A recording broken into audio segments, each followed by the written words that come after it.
Aunque la higuera no florezca, ni en las vides haya frutos, aunque falte el producto del olivo y los labrados no den mantenimiento, y las ovejas sean quitadas de la majada y no haya vacas en los corrales, con todo, yo me alegraré en Jehová y me gozaré en el Dios de mi salvación. Uy. Después de este recorrido por el libro de Job en la zona mixta, vamos a intentar, pues eso, ¿no? Exprimir un poquito más lo que es el tema. La verdad es que siempre que se acerca uno al libro de Job, pues parece que se queda con esas argucias de Satanás, de que por qué sucede el mal, pero aquí, pues Felipe nos ha hecho una pasada rápida a todo el libro con un caso real que ha sido muy, muy entrañable de poder y emotivo de poder escuchar. Y bueno, pues ese era el título de su mensaje: ayuda para afrontar momentos difíciles. ¿Y quién no tiene momentos difíciles? ¿Quién no enfrenta momentos duros en la vida? De esta vida real que a veces te toca vivir, ¿no? Así que hoy te invitamos a quedarte con nosotros en este ratito, después de escuchar la meditación, para que estas reflexiones también te puedan servir para que encuentres tú esa manera de acercarte a Dios, de poder expresar, como dice Job, al final: de oídas te conocía, pero ahora mis ojos te ven. Pues nada, bienvenido de nuevo, Richard, Esther. ¿Qué tal? ¿Cómo os sentís después de haber escuchado esta meditación? Richard. Pues la verdad es que, bueno, es un culto emotivo, un culto bonito, ¿verdad? Me gustó desde el inicio, desde el título, ese cuando el alma se quiebra. Y es que tantas veces se quiebra nuestro alma. El enemigo es capaz de rompernos por dentro. Me recordaba cuando he leído el título, cuando, no sé si habéis visto alguna vez en los documentales estos de animales, una hiena pilla a un animal, ¿verdad? Y le pone la pata encima y lo tiene ahí acobardado, lo tiene destrozado y se ensaña con él. A veces así hace el enemigo con nosotros. A veces nos quiebra, nos rompe. Ojalá que nunca logre separarnos de Dios, porque ese es su objetivo. El daño físico existe, ¿verdad? Pero hay otro daño mucho peor. Cuando el alma se quiebra. Nos cuenta la historia de Job. Qué personaje. Ya desde el inicio, ¿verdad? El más rico de todos los orientales. Job lo tenía absolutamente todo. Justo, íntegro, ¿verdad? Claro. Gracias por el apunte, porque a veces pensamos él lo tenía todo, tenía dinero, no. Tenía a Dios en su vida. Sí. Lo tenía absolutamente todo. Y el enemigo pensó que por quitarle la riqueza, el dinero, iba a tumbarle. Y luego por quitarle la salud. También. Y no pudo con él. No pudo con él porque confiaba en Dios. Y es un modelo de integridad. Un modelo de alguien que cuando el alma se quiebra, cuando todas las cosas te están ocurriendo y no entiendes el por qué. Hay muchas cosas que podemos ir analizando, pero ahí el libro Job está lleno de citas que nos dicen que no entendía a Dios, ¿verdad? Cuando le dice ¿por qué eres mi adversario? Cuando le dice a Dios,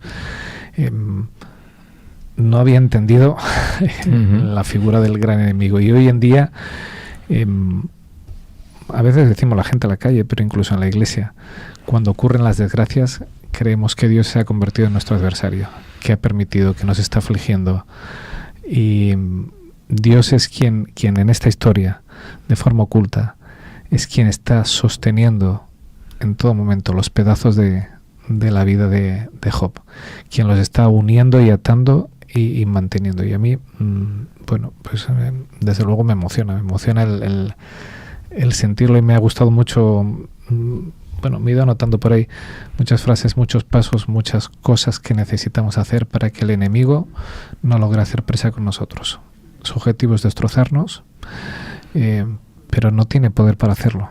Y esto me gustaría dejarlo claro. Él no tiene poder para separarnos de Dios. No tiene capacidad. Solo nosotros, si dudamos de Dios, podemos separarnos de Dios. Pero el enemigo no tiene capacidad. podrá quitarnos cosas materiales, podrá quitarnos familia, podrá quitarnos salud, pero no nos puede separar de Dios. Amén. Entonces es un enemigo vencido. Lo que pasa que a veces hace daño. Le damos nosotros, le abrimos las puertas del búnker y le dejamos pasar y dejamos que nos venza. Esther, ¿qué has pensado durante la meditación? Pues fíjate que me divertía mucho el inicio cuando nos hablaba del tema de que, bueno, mucha gente ahora lee libros de autoayuda, ¿no? Y va por las librerías buscando obras con los mensajes más variopintos con respecto a cómo ser más feliz y todas estas cosas, ¿no? Y me hace mucha gracia. Yo le suelo decir a gente que conozco que hay muchas cosas que están escritas hace muchísimo tiempo y ya venían en la Biblia. O sea, y ahora hay gente que está descubriendo pólvoras mojadas de todos los colores y resulta que al final, como nos decía Felipe, podemos encontrarnos, por ejemplo, en Job, un libro que nos invita, que nos anima a vivir. Un libro que nos anima a ser felices. No te hace falta, oye, que está muy bien, ¿eh? Puedes buscar un libro de psicología y buscar algo de autoayuda, pero en realidad hay muchas cosas que están escritas hace muchísimo tiempo y en la Biblia hay un montón de mensajes que tienen que ver con la psicología, con la vida emocional, con la forma de enfrentar la vida, con la forma de enfrentar los problemas más graves. Eso ya estaba escrito y Dios sigue teniendo el mejor consejo para tu vida. Eso por una parte. Pero me acabo de está resonando mi cerebro y haciendo plom, plom, plom, plom, plom, plom, con algo que nos decía al final. Y yo me lo escribí aquí a modo de pregunta personal. Esther, ¿se puede ver a Dios en medio de tu dolor? Porque nos dejaba con esa moraleja, ¿no? ¿Se podía ver a Dios y se pudo ver a Dios en medio del dolor de Job? La respuesta en el caso de Job es sí, definitivamente. Se pudo ver a Dios a través de ese proceso. Y ha quedado retumbando en mi cabeza, en mi cerebro, esa pregunta. ¿Se puede ver a Dios, Esther, en medio de tus preocupaciones, en medio de tus inquietudes, en medio de tus problemas, en medio de tu dolor, en medio de tu vida diaria, en medio de tu desempeño, en medio de tus reacciones? Antes hablábamos de la reacción de Moisés, ¿verdad? Esther, en tus reacciones, ¿se puede ver a Dios? ¿O hay que aprender un poco más de lo que nos dice el libro de Job? Sí. Pues me quedo con esa pregunta retumbando en mi cabeza. ¿Habéis orado alguna vez, como ha dicho Felipe, de Pedro golpeando con los puños el suelo, llorando? Cuando luego lo que nos invitaba Felipe era a ser sincero y honesto con Dios, ¿no? A hablar con Dios fuera de formalismos. ¿Cuántas veces nos hemos encontrado así, ¿no? Con un momento de intimidad con Dios donde realmente sin freno y sin perder el respeto, claro, ¿no? Sin atribuir a Dios, como dice el libro de Job, despropósito alguno, ¿no? Pues realmente nos sentimos pues que se nos va la vida del cónyuge, que se nos alejan los hijos por motivos que se nos escapan. Y en esos momentos, ¿somos capaces de orar sinceramente, honestamente con Dios? Es que yo creo que eso es lo único que necesitamos, lo único que puede ayudarnos. A Pedro le dice que experimentó consuelo, ¿no? Que no. Claro. Uh-huh. Dios lo que quiere es nuestra sinceridad. Dios es nuestro papá, es nuestro padre. Uh-huh. Imaginaros que vuestros hijos van al instituto y que están sufriendo de bullying. Y cuando llegan a vuestra casa se sientan con vosotros, les preguntáis ¿qué tal el día en el instituto? Ah, bien, bien. No, ha ido todo bien, papá. ¿Qué pensaréis de esa respuesta? No, porque yo noto que te pasa algo. Cuando yo voy a Dios, cuando mi vida está siendo zarandeada, cuando estoy hundido y llego a la oración y gracias Señor te doy por este día que tú me has dado, porque ha salido el sol, porque... El formalismo. ¿Qué le estoy diciendo a Dios? Me ha ido bien todo.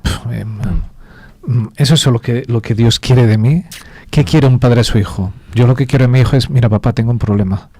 Me están haciendo daño en el instituto, ¿verdad? Eso es lo que yo deseo. ¿Por qué? Porque deseo protegerle, deseo ayudarle. Cuando yo llego a Dios, que es mi papá, y le digo, Señor, ha ido todo estupendo, pero estoy destrozado por dentro porque siento que me falla la fe, siento que las cosas van mal en mi vida, que el enemigo me está atacando, que me estoy derrumbando, mi fe se está hundiendo, pero yo llego a Dios y le digo, gracias Señor te doy porque todo es estupendo. Estoy siendo falso. Claro, entonces Dios no puede trabajar conmigo porque no hay sinceridad en mi oración, ¿no? Dios no puede hacer nada en mí porque no estoy depositando mi vida en sus manos. Lo que estoy haciendo es un paripé de formalismo de lo que yo tengo que hacer, que es con Jesús todo es estupendo. Es verdad que con Jesús todo es estupendo interiormente, pero tu vida puede estar pasando un calvario, ¿verdad? Nunca mejor dicho. Jesús en la cruz, ¿qué le dijo a su Padre? Si es posible, pase de mí esta cruz. Pase de mí. ¿Verdad? No es eso, es una declaración de no me apetece nada. Es que esto que tengo que pasar, por favor, no me apetecería hacerlo. Pero, ¿qué quiere Dios de mí? Sinceridad. Si yo no llego con sinceridad en mi oración, si cuando me presento delante de mi Padre no le voy con sinceridad, ¿qué es lo que puedo obtener de él? Hay un apunte que voy a hacer antes de pasar la palabra a Esther, y es que hay un hermano en el grupo de Lorca que es de República Dominicana, que cada vez que hace la oración habla a Dios de usted. Y aquí Richard a nuestro lado, él dice querido papá. O sea, la intimidad que tú encuentres en la relación con Dios es tuya. Tú puedes dirigirte a Dios del modo reverente que tú creas conveniente, conforme has sido educado, conforme tú lo sientas, sin perder, como estamos diciendo, el respeto. Pero eso es algo muy personal. O sea, cuando tú eres a Dios, no puedes utilizar ni mi método, ni el de Richard, ni el del hermano Kelvin de Lorca. Tienes que encontrar tú el asidero para dirigirte a Dios honestamente, sinceramente, para que en ese momento de angustia por el que pasa puedas y debas encontrar consuelo y fortaleza en el Dios que nos ama y que es tu creador, ¿no? ¿Qué piensas, Esther? Eso es parte muchas veces probablemente del problema, ¿no? Con el que se encuentran muchas personas que a lo mejor se querrían acercar a Dios y no saben muy bien cómo. Quizá porque antes hablabas de tradición y cómo la tradición a veces estropea las cosas, ¿no? O ciertas tradiciones. Y a veces la tradición de hablar con oraciones preconcebidas o con oraciones preescritas o con un lenguaje que no es el tuyo, pues efectivamente no facilita esa intimidad. Y Felipe nos decía que teníamos que acercarnos a Dios y hablarle con el corazón abierto. Pero también habló de la necesidad de hacerlo. Y es cierto, ¿quién no necesita contar cosas? ¿Quién no necesita contar lo mal que está? Cuando uno está mal, lo primero que hace es buscar a alguien a quien contárselo, ¿cierto?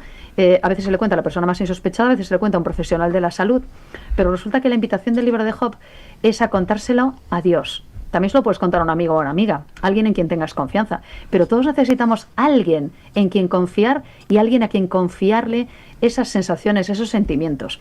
Y con Dios podemos hablar, yo se lo he dicho a más de una persona que tiene otra idea del tema de la oración. Le puedes hablar de tú con absoluta intimidad y como hablarías efectivamente con alguien a quien respetas y con quien sientes suficiente intimidad, pero que también te respeta a ti y, por cierto, está dispuesto, más que dispuesto, a escuchar todo lo que le digas, sin ningún problema. Dile cómo estás, dile cómo te sientes y si estás enfadado, díselo también. La imagen que tienes es muy bonita, que me ha costado descubrir qué era. Es un neumático así, manchado con un poquillo de tierrecilla, y me recuerda el eslogan de una de las marcas de neumáticos que decía: la potencia sin control no sirve de nada. No sirve de nada. Sí. Bueno, bienvenido, Felipe. Aquí te tenemos con nosotros después de este repaso que has hecho al libro de Job y la historia tan bonita de ese tal Pedro, ¿no? Y de su familia, como que también la experiencia de Job se replica en este mundo y que hay muchas personas que se ven afectadas por esa situación que supone la caída, que supone el pecado en nuestro mundo, ¿no? La enfermedad, la muerte, la tenemos que afrontar en nuestros seres queridos más cercanos, ¿no? A veces hasta incluso la propia soledad, porque el hijo pues está un poco distante, ¿no? Hemos hablado de varias cosas, pero es importante, como has dicho, agradecer a Dios por las personas que nos rodean, las que están cerca de nosotros. Es importante eso, ¿no? Ese apoyo que recibió Pedro, de la ancianita que le dejó un texto bíblico, de la vecina que le llevó un platico de comida, del amigo que le visitó y que casi no dijo nada, pero que estuvo allí y... no podemos ser indiferentes ante todo lo que nos rodea, ¿no? Tenemos que ofrecer a veces ese apoyo, esa respuesta que se espera de personas sensibles ante el mal que está alrededor nuestro, ¿no? Sí, sobre todo porque estas personas que aparecen en la historia esta que hemos utilizado como paralelismo, ¿no? a la vida de Job, ¿no? No hicieron grandes cosas. Es decir, hicieron cosas del día cotidiano, ¿no? De cada uno, ¿no? Ujú. Si tú, o si nosotros tenemos a un vecino, a un amigo que está pasándolo mal, que menos está para decirle, mira, estoy a tu lado, si necesitas algo, llámame, ¿no? Ujú. Es decir, que tampoco a veces creo que debemos de ser solucionadores de situaciones, ¿no? Pero sí tenemos que ser apoyadores de situaciones. Y yo creo que era un poquito también lo que los 3 amigos de Job hicieron. Lo que pasa es que luego intentaron dar soluciones y entonces fue cuando se equivocaron, ¿no? Es decir, cuando empezaron a dar los malos consejos, ¿no? Pero los textos que yo he sacado de Job, que habla sobre sus amigos, hicieron eso. Fueron, lo vieron, sintieron lástima y lloraron por él, por la situación. Y al principio no sabían qué hacer y solo estuvieron a su lado, ¿no? Sí, guardaron silencio. Ujú. Es que lo decía porque es que realmente hay mucha indiferencia, ¿no? Y luego también nos da un poco de corte. ¿Cómo voy a ir yo a la casa de... ha perdido a su mejor... o sea, a su hija, en un accidente? O, ¿cómo te acercas? No sabemos, si es que no hemos hecho ningún... Es la vida, pero a veces... No lo pensamos muchas veces, pero nosotros somos las manos de Dios. Claro. O sea, cuando alguien necesita consuelo, Dios podía bajar y presentarse directamente, pero no lo hace. Podía enviar un ángel y estarían dispuestos y encantados, estoy seguro, pero no lo hace. A quien Dios utiliza es a nosotros. Él, me voy, pero os dejo, ¿verdad? Y nos dejó con una misión. Somos las manos de Dios. Somos quienes estamos aquí para dar consuelo, esperanza, para confortar a las personas que sufren, para hacer lo mismo que Jesús hacía aquí. Entonces, Dios quiere utilizarme a mí porque eso me va a hacer beneficio a mí y al otro. Lo que pasa que a veces, bueno, pues la comodidad, el miedo, pues sí, ese pudor que da acercarse en momentos difíciles. ¿Quién le gusta ir y acercarse? Sí. ¿Sabes qué pasa? Que también eso no sirve, es decir, es una excusa como otra cualquiera. Es que no sé qué hacer, es que no sé cómo acercarme. Bueno, pero entonces empieza por ti. Pregúntate qué es lo que te viene bien a ti, qué es lo que te hace bien a ti. Y ahí tendrás una pauta. Es decir, en momentos en los que te ha ido mal, ¿qué te facilitó las cosas? ¿Qué hizo que te sintieras mejor? ¿Qué hicieron aquellas personas que hicieron que te sintieras bien? Y ahí tendrás también una pequeña idea, una pequeña pauta. Fallamos en identificar necesidades, pero a veces sencillamente es que no nos fijamos. ¿Qué es lo que te hace bien a ti? Bueno, pues de eso que has recibido antes, pues vais repartiendo por ahí. Si sabes que una llamada puede hacer bien, haz una llamada. Si en algún momento a ti algo te ha sentado bien, pues aprovecha y empieza por algo que ya has practicado y que ya has experimentado. Y poco a poco seguramente pues irás dando alivio de ese alivio que recibiste primero, porque con seguridad todos hemos recibido buenas obras, buenas acciones de los demás. Pues copia hasta que descubras cuál es la forma en la que tú realmente puedes a lo mejor ayudar a los demás, ¿no? Y hay algo precioso en el texto bíblico respecto a esto que Felipe nos ha hablado de ellos.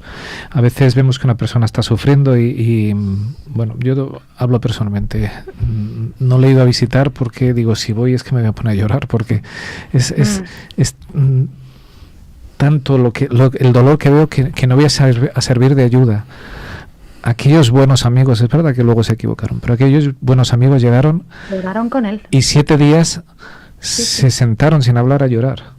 O sea, no eran capaces de articular palabra, pero sentían que el sitio donde tenían que estar era allí a su lado, apoyándole. No podré decirte nada, pero estoy aquí físicamente. Qué triste cuando... me autoculpo de a tantas personas que hemos dejado en soledad, ¿verdad?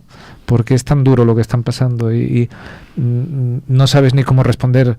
Voy allí que no puedo aportar nada, que les hemos dejado sufrir en soledad. Es un error pensar que no puedes aportar nada. Siempre puedes aportar. Claro, no hay nada peor, aunque solo sea un simple abrazo. Un abrazo. La presencia física de no estar solo. Sí. Yo estoy muy de acuerdo con lo que acaba de decir Esther, ¿no?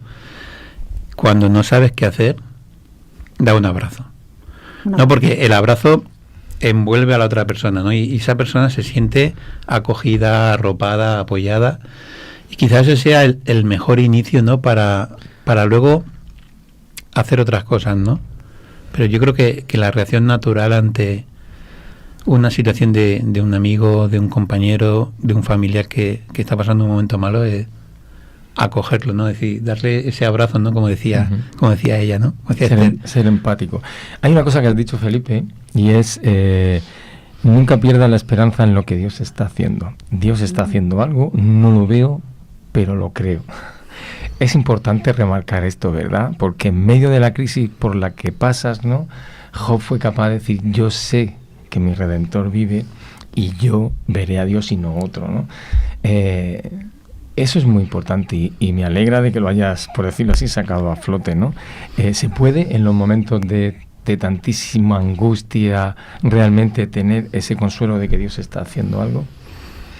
Yo creo que es complicado, ¿vale? Por eso también he dicho que cuando estamos pasando por momentos de dificultad, nuestra reacción natural es preguntar por qué. ¿Y por qué me ha pasado a mí? ¿Por qué estoy sufriendo esto? ¿Por qué mi esposa? ¿Por qué mi hijo? ¿Por qué? Y no...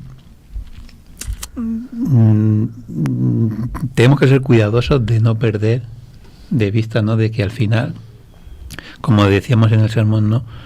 Dios tiene la visión de todo el panorama, ¿no? Y como no sabemos hasta qué punto ese hecho va a ser para bendición mía, ¿no? Como decía yo también, ¿no? Que una de las cosas que podemos sacar es que después de una situación difícil hayamos adquirido más intimidad con Dios, ¿no? Entonces yo creo que nunca sabremos el final de la historia hasta que llegue el final de la historia, ¿no? Hasta que podamos decirle a Dios, oye, ¿por qué pasé por esto, no? Como por ejemplo la historia que he contado de este hombre de Pedro, ¿no? Él luego se dedicó a montar un grupo en su iglesia, ¿no? Para la gente que sufría, ¿no? Importantísimo. Entonces, a lo mejor esa dificultad o ese plan de Dios que él no vio durante toda la enfermedad de su mujer, ¿no? Durante todo ese momento de su vida, un día a lo mejor Dios le dirá, mira, pues a todos aquellos que acompañaste en su sufrimiento, a todos esos le has ayudado, le has apoyado, le has salvado o lo has acercado a mí, ¿no? Es decir que no sé, fíjate, ¿qué podrías decirles, Pedro, en aquel grupo de apoyo a las personas que afrontaban dificultades o pérdidas? ¿Qué podría haberles dicho, Pedro? Les podría contar la historia de su vida. Eso, en primera persona, ¿no? Claro, y servirlos de apoyo. Se me quemó la carpintería, claro, mi hijo... Las experiencias pasadas al lado de Jesús sirven de apoyo para los otros, desde luego. Mucha gente lee el libro de Job y pregunta, ¿por qué Job tuvo que pasar por todo esto? ¿Qué necesitaba Dios probar de Job? Y la respuesta es equivocada. El para qué. ¿Qué es lo que necesitaba Job? Si cogemos el texto bíblico, ¿vale? Vemos que que Job era justo, ¿verdad? Y era un hombre cabal, pero era un hombre que caminaba casi solo, porque cuando le vienen los problemas, la afirmación esta que tanto decimos, que a veces la ponemos en alza, Dios dio, Dios quitó, bendito sea el Eterno, ¿verdad? Es todo un error. Dios dio, ¿y quién quitó? Fue Satanás, sí. No fue Dios. Pero se lo achaca a Dios, desconoce a Dios. Cuando él en el capítulo 10 le trata a Dios como un enemigo, ¿verdad? Desconoce a Dios. ¿Su esperanza cuál era? Nos lo ha dicho Felipe, Job 19, yo sé que mi Redentor vive y al fin se levantará sobre el polvo y después de desechar esta mi carne, en mis ojos he de ver a Dios. Dice, al cual beberé por mí mismo y en mis ojos lo verán y no otro. Eso Él espera, yo voy a luchar aquí, voy a tirar para adelante, sé que soy inocente y en algún momento conseguiré ver a Dios. ¿Vale? Este es el Job antes de tener esa relación íntima, ese encuentro personal, esa vivencia al lado de Dios en medio del dolor. ¿Y cómo termina? Pues cuando nos vemos en Job 42, que nos la dice Felipe, dice, de oídas había oído hablar de ti, pero ahora te conozco. Pero ahora te veo con mis propios ojos. Si leyéramos, está diciendo lo mismo. Antes decía, cuando resucite te veré con mis ojos. Y lo que dice es, ahora te veo con mis ojos. ¿Veía físicamente Job a Dios? No, sin duda, era por fe, sí. Pero lo veía por fe. Sí, Lo que antes era sé que soy inocente, sé que no hice nada malo, me ocurre todo esto, algún día me vindicarás, no lo voy a poder...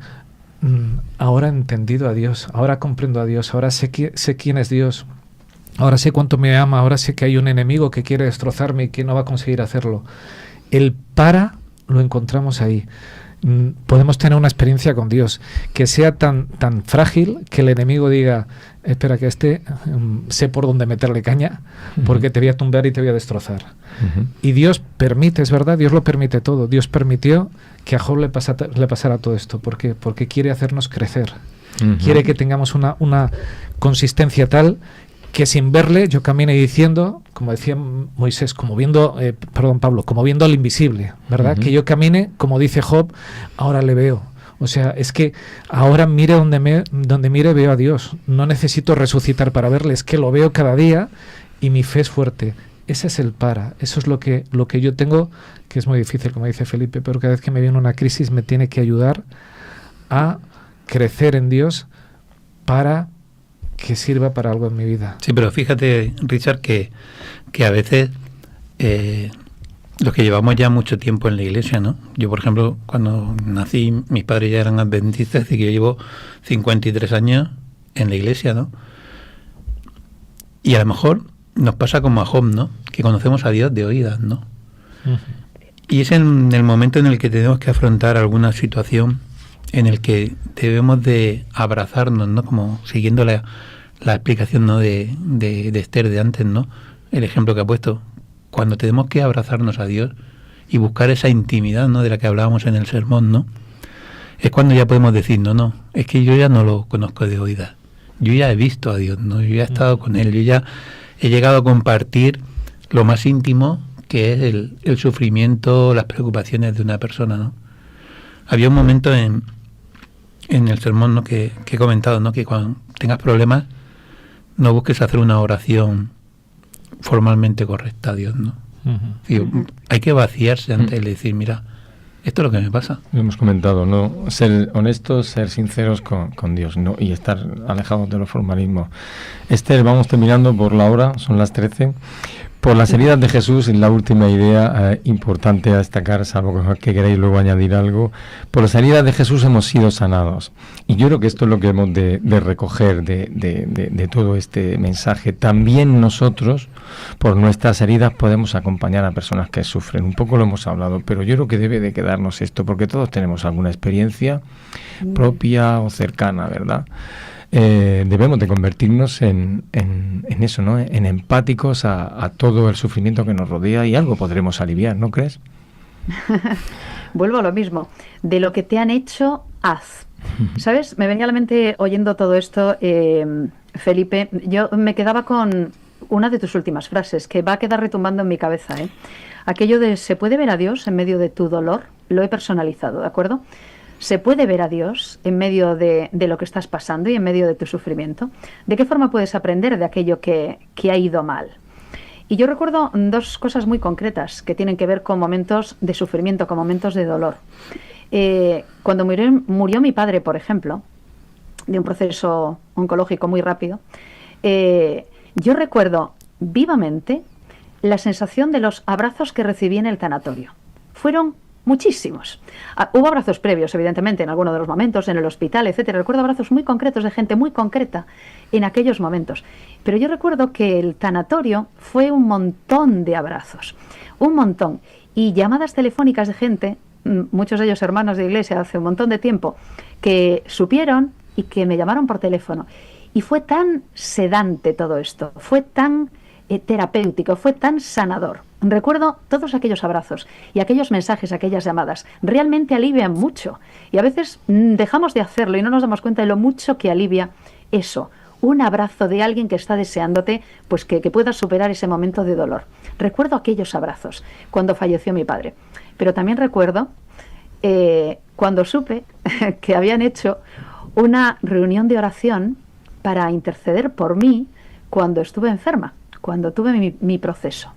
Y me hizo tanta ilusión saber en concreto que mis hermanos de la Iglesia de Coruña habían hecho una reunión de oración específica para pedir por mí. Me sentó tan bien aquello, me sentó tan bien. O que tuvieran el detalle a lo mejor de estar en una reunión a la que no pude ir porque yo ya estaba con el tratamiento, una reunión en Coruña, un congreso en Galicia, y de repente una buena amiga se puso a hacer un vídeo en el que salían todos mandándome un saludo, mandándome un beso porque yo no estaba allí. de eso que yo recibí, que me hizo tantísimo bien. Y son cosas que efectivamente no cuestan nada y son muy sencillas de hacer. Yo he aprendido de eso y es lo que quiero poner en marcha, ¿sabes? Para aquellas personas que puedan estar a mi alrededor y puedan necesitar también de algo que les pueda ayudar. Así que de lo que hemos recibido, repasemos o repartamos. Yo me quedo con esto. ¿Se puede ver a Dios, Esther, en medio de lo que tú estés pasando y de lo que vas a pasar? Pues creo que es una lección, Felipe, que te agradezco mucho, del libro de Job esta mañana y esa mirada a ese libro que me invita a vivir y a ser feliz. Te lo agradezco un montón. ¿Y tu última mirada, Richard? Pues si tuviera que poner un pensamiento final, Dios es Dios, Amén. ¿verdad?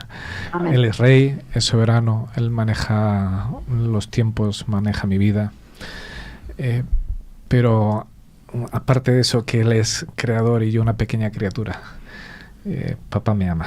Amén. Él está atento en mí y desea llevarme de regreso a casa. Y va a hacer todo lo posible. Así que dejemos de preguntarnos en los porqués, veamos los para qués y aprendemos a ser empáticos y a repartir amor a los demás, que creo que eso es lo que hace falta, compartir ese amor del que recibimos y del que estamos seguros. Me has emocionado otra vez.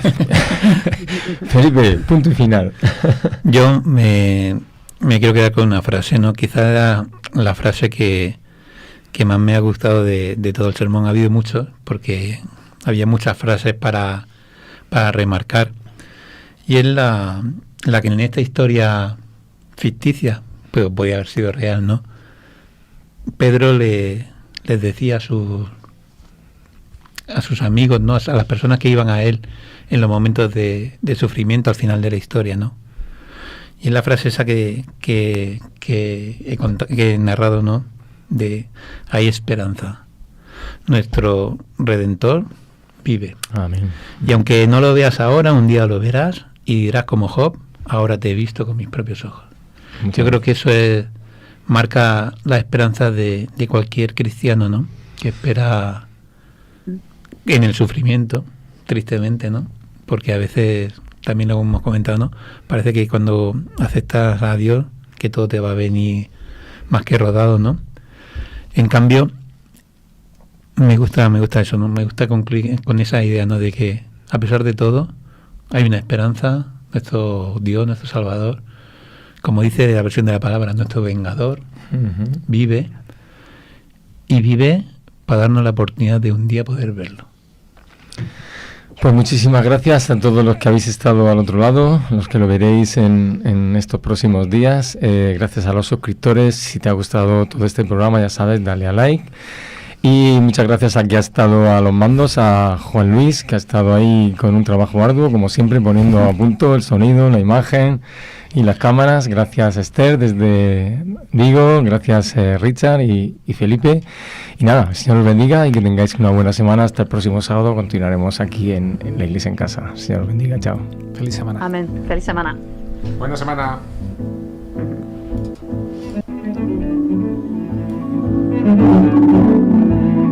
Thank